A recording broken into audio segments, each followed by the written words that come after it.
আসসালামু আলাইকুম এভরিওয়ান, কেমন আছে সবাই? আজকে আপনাদের মাঝে শেয়ার করব আমার ছাদ বাগানে আমি নকশি পিঠা বানিয়ে। রেসিপিটি দেখার জন্য আমার পাশে থাকবেন। পিঠাটি বানানোর জন্য সবাই কম বেশি পিঠা ডোটা করে নিতে পারেন, সে কারণে আমি দেখাচ্ছি না, শুধুমাত্র পিঠার আর্ট করে দেখাচ্ছি। আমরা সাধারণত রুটি বানানোর জন্য যেভাবে ডোটা করে নিতে হয় তার চেয়ে একটু শক্তভাবে ডোটা করে নিতে হবে, তাহলে পিঠা বানাতে সুবিধা হবে। নকশি পিঠার ডোটা একটু শক্ত করে নিতে হয়। আমি শুধুমাত্র একটা ডিজাইন করে দেখাবো।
আমি মাত্র একটা ডিজাইন করে দেখিয়েছি, সবগুলো পিঠা ডিজাইন দেখানো সম্ভব না, অনেক সময় নেবে।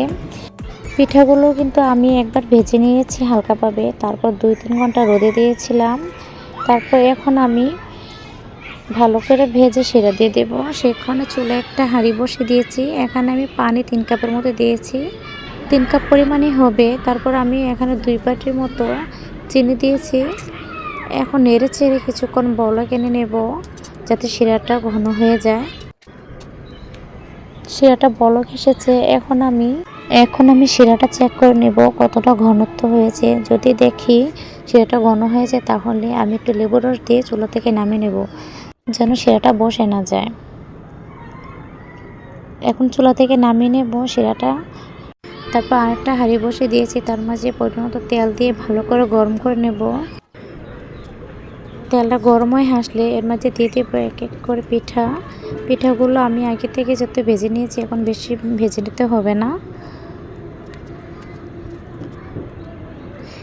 আর শিরা কিন্তু ঠান্ডা হয়ে গেছে এর মাঝে। এখন আমি পিঠাগুলো তেল থেকে উঠিয়ে শিরা দিয়ে দেব গরম গরম অবস্থায়, তাহলে শিরাটা ভিতরে ঢুকবে।